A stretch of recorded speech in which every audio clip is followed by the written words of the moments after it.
I can say Jeremy is unlike any CEO that I have ever worked with, have ever worked for.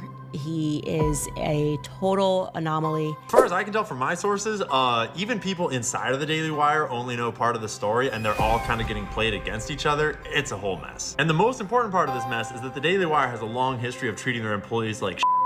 And so I've had numerous sources inside the Daily Wire for quite some time because everyone hates them, even their own people.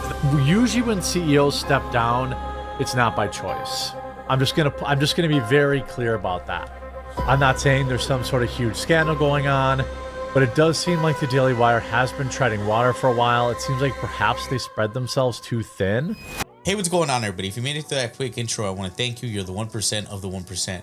Roughly 2 days ago, Axios reported that Jeremy Boring, the co-CEO of the Daily Wire, would be stepping down from his position as co-CEO to focus full-time on creative projects like the completion of the Pendragon cycle. The Pendragon cycle that was originally supposed to be released sometime in 2024 and has now been pushed back to 2025 is possibly one of the reasons why Jeremy Boring is stepping down as co-CEO or is being forced to step down. The Daily Wire is going bankrupt, allegedly, and Jeremy Boring is officially out as CEO. That's right.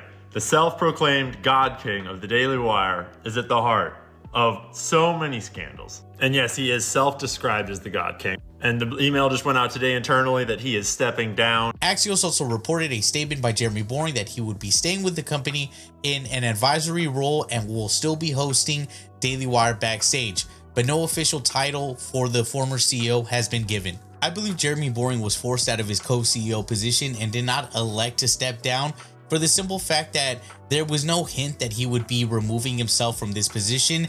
There was no getting the people prime to see him vacate that CEO position. It all seemed very abrupt, very sudden, and maybe a little hasty. So I don't believe he actually stepped down. I believe the major catalyst for him stepping down or being forced to step down was the way the comment section, Brett Cooper, Reagan situation played out. I don't know if Jeremy Boring was directly behind or, the cause of people like Brett Cooper leaving, but let's not forget he had a pretty public feud with Brett Cooper, saying that she hasn't defended other people on the show.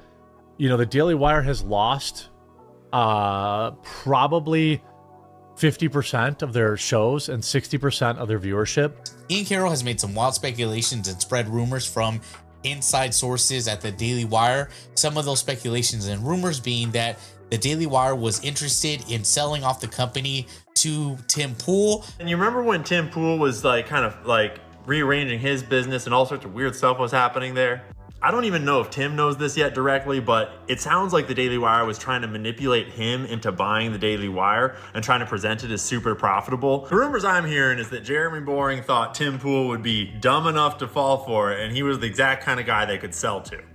I heard that they allegedly offered him an all-stock deal, which would be worth because their stock is worthless because they're bankrupt, allegedly. Which Tim Pool has already addressed, and we'll get into that in a little bit. What I want to focus in on right now is the Brett Cooper, Jeremy Boring, Reagan comment section debacle. But if you made it up to this point in the video, over 98% of daily consumers to this channel aren't subscribed. If you could do me the huge favor of smashing that sub button, I greatly appreciate it. And with that, let's get back to it. Everyone was looking to see what Brett Cooper would say. Largely felt like she remained silent on her exit, maybe because she had to remain silent on her exit, we don't know.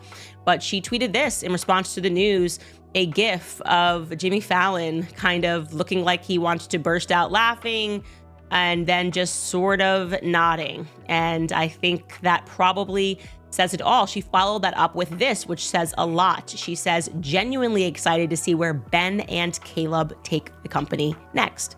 So she, if we're reading that correctly, is thinking that this was a good move for the company. It seems very apparent that Brett Cooper got along way better with Ben Shapiro and now single CEO of the Daily Wire, Caleb Robinson. I want to make it 100% clear that this is only my speculation and opinion that Jeremy Boring was the one that did not want Brett Cooper to have a wage increase or a possible percentage in the earnings that the comment section created. It's in my opinion that Jeremy Boring and the Daily Wire had seen so much success in the acquisition of talent that they could just infuse Reagan into the position at the comment section and that the show would steamroll ahead. Brett Cooper, obviously the backstory of that, she was without a question the breakout star of the Daily Wire. She is just a tremendous talent, very young, Gen Z, did something different with the comment section. She kind of announced that she was leaving. It was considered unceremonious because the public wasn't expecting it. This was back in December of last year. And it was heavily rumored at that time amongst YouTubers and internet sleuths that Jeremy then handpicked her best friend and maid of honor. Brett Cooper got married last April. This girl was her maid of honor. Her name is Reagan Conrad. He had handpicked this young woman to replace Brett. And the rumors and innuendo online was because he just kind of wanted to get back at Brett. It's possible that both Ben Shapiro and Caleb told Jeremy Boring to just go ahead and pay Brett Cooper what she's worth, and he did not want to do so or thought that she was inconsequential to the overall growth of the Daily Wire. He removes Brett Cooper, inserts Reagan, and the comment section numbers absolutely tank. They are abysmal, in the gutter, nowhere in comparison to the numbers that Brett Cooper was generating. They went from 1 million, 500,000 to now maybe at an average of 30K. And hey, I would love 30K. I would, if I got 30K views a video, I would love it. But I'm a small production. It's just me, nobody else. So that'd be great. Now, I want to be very clear, that's rumor and innuendo. Neither Jeremy nor Brett confirmed that rumor at all. But what we do know is that Brett Cooper and Reagan did in fact stop being friends after this. And what we do know is that Reagan did then take over her position. And what we do know is that Reagan's cousin came out and did a video and at the very least confirmed the rumors that Reagan was supposed to have left the Daily Wire with Brett and then did a 180 and decided to stay because of the money that they offered her, which she said was like, you know, a consistent stream of income. And she felt that that was defensive territory. So that's what we know. We obviously, again, cannot confirm that Jeremy handpicked her to get back at Brett. Now, Reagan taking over the comment section from an objective numerical standard clearly did not go over well with the public. Now, whatever reason you want to read into that, maybe because they felt that Brett was being backstabbed or that Jeremy did something wrong. The show itself is not doing what Brett's show was doing. But with a backing like the Daily Wire that has a full production staff, everything they need, a studio, you know, millions, and not just that, but to account for the almost 4 million subs the comment section already has, and to only get 30K, you know, views a clip is absolutely abysmal. So I'm sure that Jeremy Boring hedged his bets on Reagan being able to keep the show alive and keep similar numbers, and they possibly paid her, a first-time content creator, you know, getting a show. They probably aren't paying her, you know, what Jeremy Boring, what Ben Shapiro, what Candace Owens, what Matt Walsh, what Michael Knowles, where all these people were getting paid. They said, you know what, you don't have a following, you're getting gifted this following, so we're gonna go ahead and pay you what we were paying Brett Cooper. I'm sure that, you know, Ben Shapiro and Caleb probably advised Jeremy against that, said give Brett what she deserves, what she's earned, possibly a percentage or a wage increase. He said no, and now we're seeing the fruit of that awful decision. The numbers are tanking. Brett has essentially taken all her audience to her new platform, and everyone at the company is telling Jeremy Boring, I told you so. Once again, this is only speculation. I have no idea. I'm only speculating as that this is possibly what happened.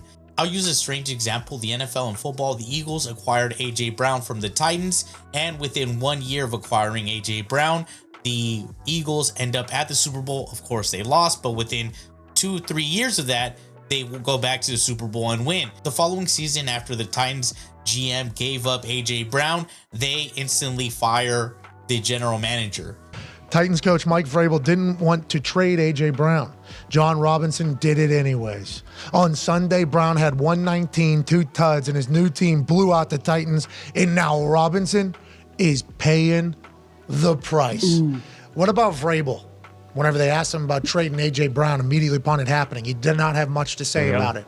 That was obviously, now we know, is because Vrabes did not want to trade A.J. Brown. Why would you want to trade A.J. Brown, especially after what we've seen from A.J. Brown on a football field, both with the Titans and how Tannehill looked with him on the field, versus now with the Philadelphia Eagles, how he has been a complete difference maker for that entire offense and that team as a whole with the swagger and talent he brought to Philadelphia on a draft night trade that Vrabes did not love.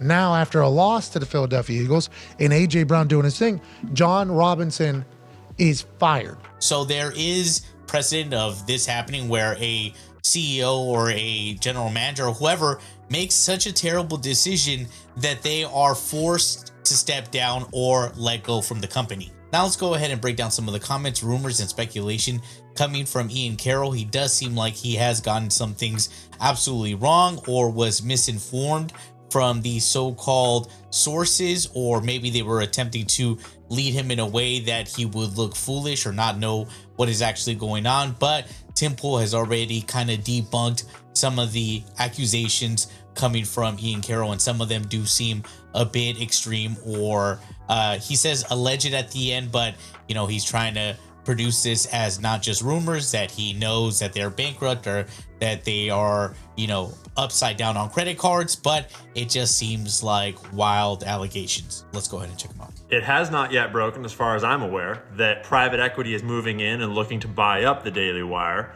I heard, rumor mill, that Silver Lake Capital is looking to buy them up. And yo, Silver Lake, you guys might want to watch this video before you think too hard about it, because there's a lot that is not in the public square right now. We're about to get into stuff like canceled credit cards, lying to the press, trying to trick Tim Pool. As far as I can tell from my sources, even people inside of the Daily Wire only know part of the story, and they're all kind of getting played against each other. It's a whole mess. And the most important part of this mess is that the Daily Wire has a long history of treating their employees like shit.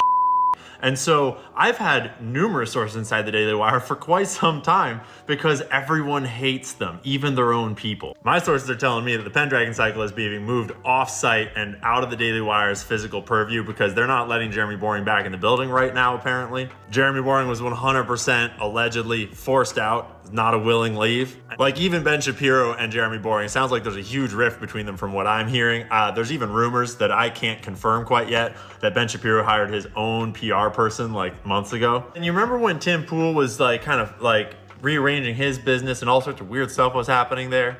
I don't even know if Tim knows this yet directly, but it sounds like the Daily Wire was trying to manipulate him into buying the Daily Wire and trying to present it as super profitable. The rumors I'm hearing is that Jeremy Boring thought Tim Pool would be dumb enough to fall for it, and he was the exact kind of guy they could sell to. I heard that they allegedly offered him an all-stock deal, which would be worth because their stock is worthless because they're bankrupt, allegedly. Let's admit, my friends, I can't believe that the story has been leaked. That's right. I'm a billionaire. I have I'm actually an heir to a emerald mine in South Africa.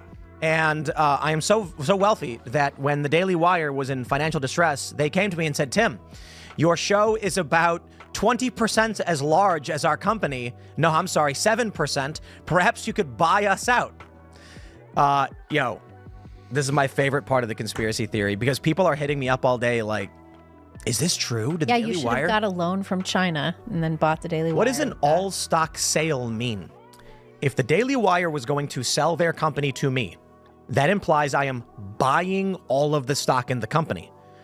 So an all-stock sale would imply that they wanted stock in Timcast in exchange for all of the stock in Daily Wire, or they wanted to give me all of the stock. In all seriousness, what? I didn't even know that the Daily Wire was publicly traded. The quartering, Jeremy Hambley says, the whole thing falls apart at, quote, they thought Tim Pool could buy the Daily Wire. The Daily Wire is a $1 billion valuation. The claim the Daily Wire thought Timcast has the assets is totally insane. I mean, Tim makes a lot of cash, but... Dude, there was never any circumstance in which anyone ever asked me to buy the Daily Wire. I have no idea where that comes from and what source claimed that the Daily... Okay. The concept of an all-stock deal makes no sense in regard to a sale. So I don't know who told Ian that. The Daily Wire. I'm trying to be a dick, Ian, but that's crazy. Daily Wire is privately owned. It's not even. It's not. But they have investors. Yeah, but it's not. It's not like. No, but I mean, people have stock in the company, like the owners and stuff have stock. Yeah, equity. But I gotta be honest, with Ian Carroll's assessment on a lot of these things, I don't think they're right. So he was saying previously that they're, like he's saying in this video, they're bankrupt and they froze all their credit cards and stuff like that. That's not true. That's impossible. Like, guys, I know they're seeking investment funding. Daily Wire wants to be bigger than just, like a podcast sales company. But we've all been there. They've got a merch department where they sell products. I think they publicly announced that Mayflower Cigars did like $5 million in sales. They are not hurting for money. No. They are looking for rapid expansion in the short term. That's what the investment is for. So that was absolutely hilarious. Tim Pool kind of just dispelled all the rumors and speculation that Ian Carroll was making. It didn't seem like it had a lot of basis. I mean, I'm not sure who his sources are at the Daily Wire or if they were just trolling him and like letting him astray. Like, yeah, Tim Pool's gonna buy the Daily Wire. We're gonna sucker him into, purchasing this company that's, doing super terrible. We're credit cards are defrauding. We have no funds. I don't know. It was very strange, but I mean, Tim Pool addressed it. So that's pretty much all the information we have as of right now, as far as the Jeremy Boring situation. I'm sure as things progress, more information will be released. We'll have more info, or maybe they'll keep it pretty hush hush and we'll never know what exactly happened, NDAs and all that. But that's all the time we have for now. I hope you enjoyed it. If you made it to the end, please like, subscribe, comment down below, hit that notification bell so you never miss a clip. I'm going to try to be posting on a more consistent basis. I always say this, I know. I'm going to go ahead and try to balance my, I have 2 other businesses, so I have to balance those jobs with this and whatever. But comment down below. Let me know what you think. Are you agreeing? Was this a good decision for the Daily Wire? Should they be moving away from Jeremy Boring? Or do you think he's been running a tight ship as of to current date? Let me know. Comment down below. Thank you. That's it for now. Till next time. Later.